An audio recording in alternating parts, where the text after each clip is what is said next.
My Alaska trip is over, and to finish it off, what I'm going to do is give you my thoughts, my opinions, and my observations about the trip.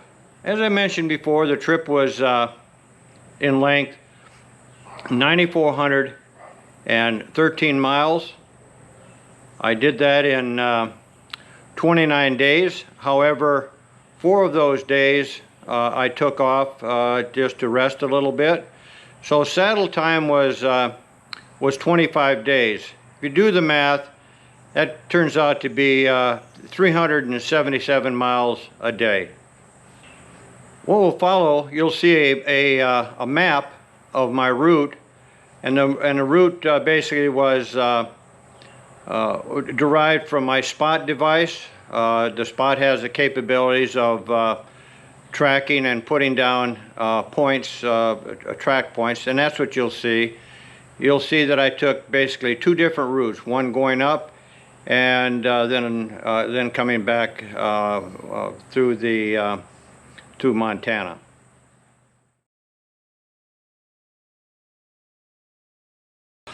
On a long trip like this, especially if you were to do it solo, there are 3 things that can stop a trip like this. It would be body, bike, or your mind. Now, from a body point of view, you should be able to ride, if you're contemplating a trip like this, you should be able to ride 300 to 400 miles a day constantly. That would be something that you need to consider. Now, you can spread that out. It would just take longer to finish the ride, so you have that option. From a bike point of view, make sure that before you leave, you've done everything that you can think of to make that bike worthy of a 10,000 mile trip. From a mind point of view, this is something that I originally didn't consider, but your mind has to be totally into the trip. If your bike or your body gave you, if you weren't ready for it, if your bike or body gave you a little indication of a problem, your mind might quickly jump to the conclusion, hey, I'm not going to go on this trip, or I'm going to finish the trip. So the what ifs, and there are many what ifs before and during a trip. As an example, well, what if I break down? What if I run out of gas? What if, what if, what if? If you let the what ifs control you, then basically you have condemned yourself to not finishing the trip. While the what ifs are real, you can't totally ignore them, but with proper planning and preparation, those what ifs go away. A person once told me, a very close person once told me, don't let your fears control your life, you control your own life. Put the what ifs aside and move on. And I caught myself a few times saying, well, what if? And when I caught myself doing that, I recognized it, and I put myself back into the proper frame of mind of going on and enjoying the ride and the trip. Let's talk about the bugs. As I mentioned in a number of snippets, them boogers were everywhere. So if you're planning on going to northern Canada or Alaska on a vacation, plan on the bugs, because they are everywhere. You cannot get away from them, and if you're not mentally ready for that amount of bugs, that's when the mindset will cave in, and you'll say, I want out of here. I don't want these bugs anymore. But I learned to live with them. I didn't let them eat on me, but I kept properly dressed. I did not use the heavy Dietz bug spray that they have up there. I tried it once.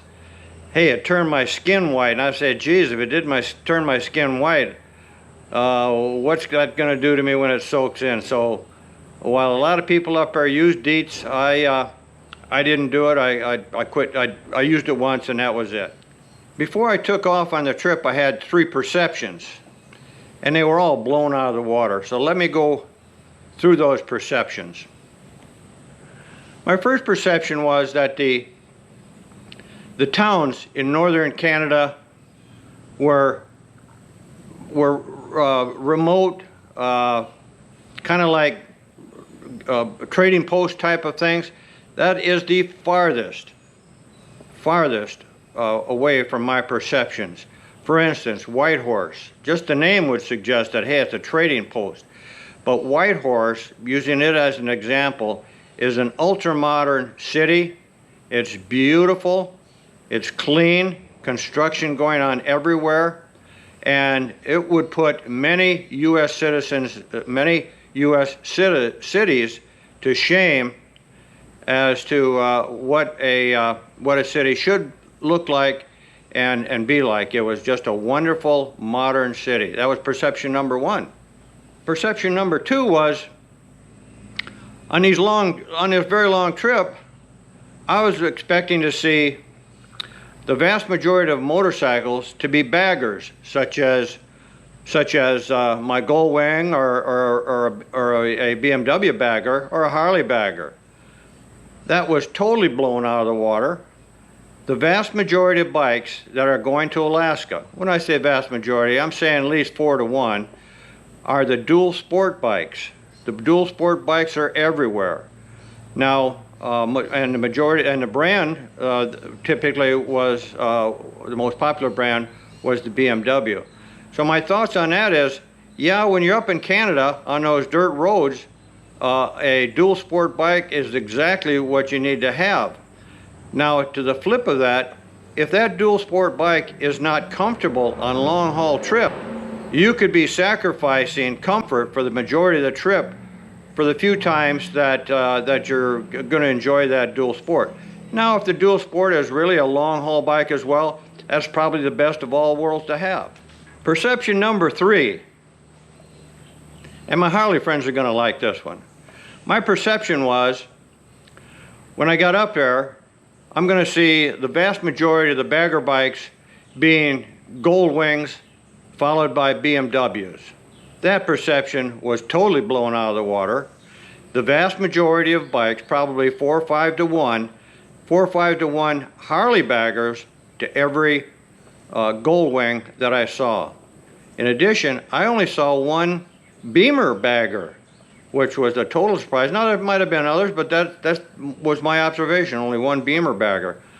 I didn't see that many trikes. I saw maybe 4 trikes.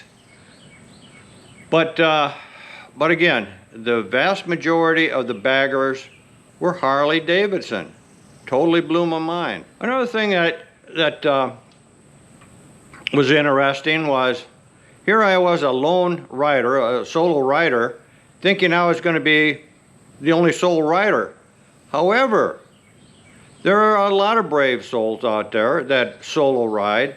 In fact, about 25% of the bikers that I saw were solo riders. They were riding baggers, they were riding the BMWs, the dual sports. But a fair number of bikers were single riders. And finally, I'm standing here with my gorgeous wife, Ava, and in a few short months, I'm going to be turning 80 years old. So this epic ride that I was on, this epic bucket list ride, would not have been possible without her total support, which I appreciated, Ava. Thank you very much. I love you. I love you too, darling. So it's a birthday present from Ava. The trip was a birthday present from Ava and me, and for myself. And what a trip it was. It was a memory maker that I'll have all my videos available to look back on when I'm an old man. Ava, is there anything you'd like to say? Just that I thought it might be nice to be having a staycation here for so many weeks, and about the third day I started missing you a whole bunch. Okay, yeah. I'm glad you made the trip. I'm proud of you, darling. Okay, thanks. And we did stay in touch. You knew where I was at by every 30 minutes because of the tracking. Okay, and that's the end. This is the last snippet for my epic bucket ride list to Alaska.